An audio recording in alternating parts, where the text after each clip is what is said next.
luta ainda nós encontramos na intolerância de alguns religiosos. Allan Kardec fala de um quarto período, o período religioso. Quando foi publicado o Evangelho segundo o Espiritismo, em 1864, Jesus voltou à humanidade. Porque somente com as luzes da reencarnação é que se pode entender as palavras sublimes de Jesus. Eu ainda tenho muita coisa para dizer-vos, mas vós não me entendereis. Então eu rogarei a meu Pai, e Ele vos enviará o Consolador, o Espírito de verdade, que o mundo não conhece, o Paracleto, e quando Ele vier, repetirá as minhas lições e dir-vos-á coisas novas. Veio o Espiritismo. As vozes dos céus desceram à terra, as estrelas baixaram à terra. Estrelas, não no sentido astrofísico, mas astro-transcendental. Desceram à terra e iluminaram o mundo. Então veio o período religioso.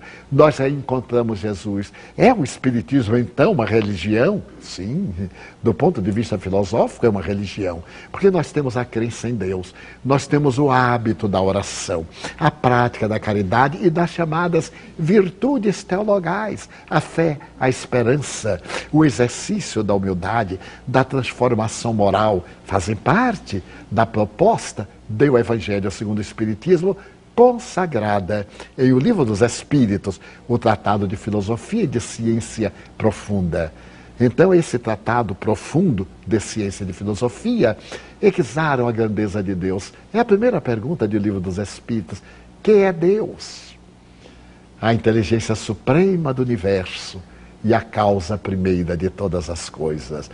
Então não é mais o Deus que marcha à frente dos exércitos, que elege um povo em detrimento de outro. É o Deus amor proclamado por Jesus. É aquele Pai do qual Ele veio para nos buscar e levar-nos a fim de vivermos com o Pai. O período religioso distendeu-se sobre a terra e o verdadeiro espírita é portador de uma grande religiosidade. Ele não tem o fanatismo da religião aparente. Ele não tem a preocupação com a religião social, a religiosidade. Tudo que ele faz, faz em profundidade. Façamos um ligeiro parênteses. Foi publicado nos Estados Unidos nos anos 70, talvez em 80, um livro denominado Os Quatro Compromissos. Esse livro é escrito por um homem notável, um méxico-americano, o Dr. Miguel Ruiz. Ele se diz descendente dos toltecas. Os toltecas eram uma raça superior que viveu no México antes da invasão dos espanhóis. E ele conta uma história de uma beleza fascinante, que um jovem xamã estava na gruta. E estava na gruta para purificar-se, para poder ser o intérprete das vozes dos deuses, principalmente de Teotihuacan. E então ele adormeceu e saiu do corpo, desdobramento da personalidade. Saiu da cova. E quando ele chegou à porta de entrada da caverna, ele viu o céu esplendente de astros, porque era noite. As estrelas fulguravam. Então ele teve uma reflexão. A luz. As estrelas emitem luz? Não.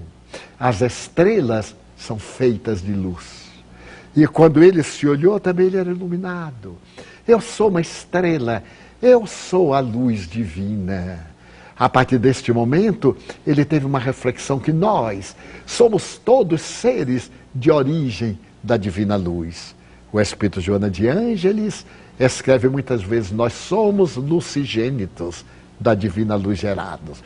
E então, o Dr. Miguel Ruiz faz uma análise dos toltecas, os adoradores da luz, e estabelece que eles tinham 4 compromissos fundamentais. Primeiro, que a sua palavra seja irretocável. Notemos que maravilha. Jesus disse, seja o vosso falar sim, sim, não, não. Palavra irretocável.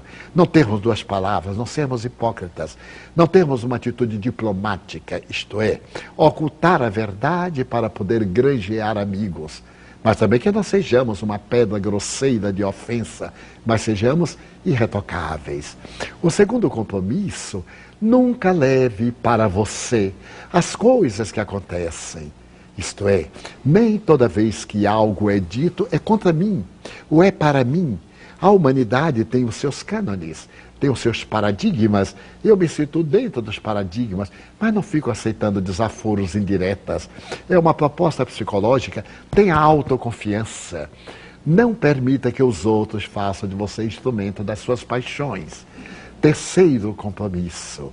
Ele tem a oportunidade de nos dizer, nesse terceiro compromisso, que não adivinhemos o que o outro fala, em palavras textuais, não concluamos.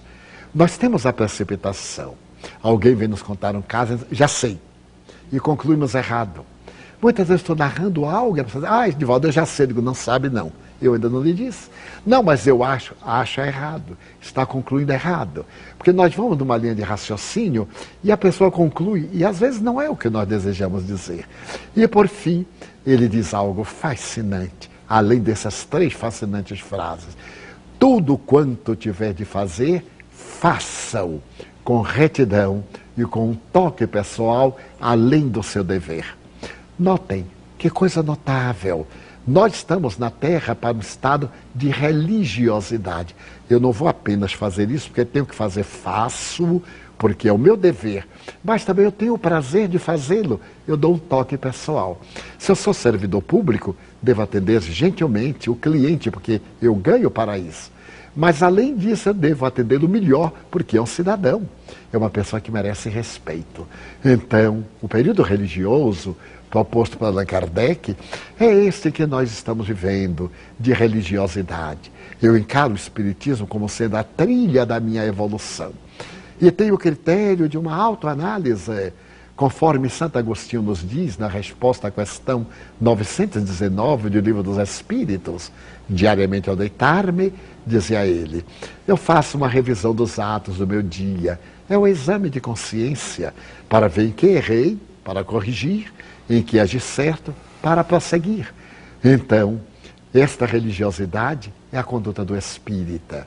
Não somos melhores do que ninguém, nem piores. Somos alguém em conserto, em elaboração, em trabalho, em transformação moral, para que a doutrina melhormente se implante na Terra, pelos nossos exemplos, pelas nossas ações de caridade moral, caridade espiritual, caridade material.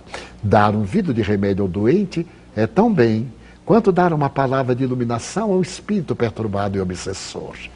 Educar uma criança em nome da caridade fraternal é tão nobre como aplicar passes num paciente e ajudá-lo na recuperação da saúde. Porque a caridade é a essência primacial da proposta espírita na sua prática filosófica.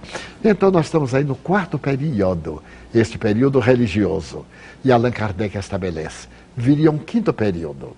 Este período ele não denominou. Seria denominado conforme os padrões e as necessidades da época. O que é que está acontecendo conosco, os espíritas, os estudiosos do espiritismo, a sociedade?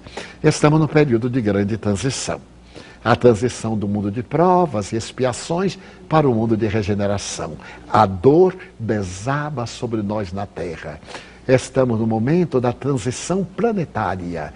Ninguém pode negar que, de repente, o mundo se transformou numa bomba sobre a qual nós estamos sentados. Espíritos primários reencarnam-se em massa, agridem a sociedade, agridem-nos como indivíduos. A desordem, o desrespeito à ética, o desequilíbrio moral tomam conta da Terra e o medo.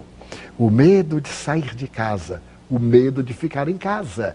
Porque ninguém tem segurança, mesmo nos condomínios de luxo, muito bem resguardados, com câmeras de televisão, com todos os equipamentos eletrônicos e aqueles funcionários que ali se encontram, periodicamente são invadidos por bandos, armados de metralhadoras, de fuzis, última geração, que pertence ao exército. E as pessoas são dilapidadas dos seus bens, agredidas, esbofeteadas, e algumas assassinadas. É a grande transição. A transição de mundo de provas para o mundo de regeneração. Fala-se muito que no ano 2012 o mundo se acabaria por causa do calendário maia. Não tem nenhum fundamento do ponto de vista espírita. É uma transição natural que começou suavemente por volta dos anos 80 e nós estamos chegando ao clímax para possivelmente, conforme Emmanuel, a partir de 2050, nós entrarmos numa outra era, numa era de paz, numa Shangri-La, quando a dor fugirá envergonhada da terra. Esse período que Allan Kardec não denominou, notemos bem a sua sabedoria, é o período da transição planetária, em que o bem está ao lado do mal, lutando frente a frente para estabelecer os parâmetros dos deveres humanos e da felicidade. E logo virá o outro período sexto, que coroaria o da transformação social, em que o Espiritismo vai interferir na sociedade como um todo, através de nós, na política, não pelo político espírita, mas pelo espírita político. É o espírita que adota a política como instrumento para a dignificação da sociedade, para a promoção da nossa sociedade. Em qualquer segmento, o modesto operário, que não apenas está ali para ganhar o dinheiro, ou que tem um emprego, mas que se desobriga de uma função social de alta relevância, que lhe proporciona os meios da estabilidade econômica, mas também da vida em sociedade e do seu burilamento espiritual. Então, esses 6 períodos programados por Allan Kardec intercambiam-se, não tem uma fronteira delimitadora total, em que um elimina o outro. Encontramos o período de curiosidade, mas também o período de luta, quando irmãos nossos de outras denominações religiosas taxam-nos de fanáticos, de endemoniados, de perturbados, ou quando alguns cientistas desavisados dizem que a mediunidade é um estado patológico. Mas também encontramos o período religioso, esse período de dedicação, de caridade,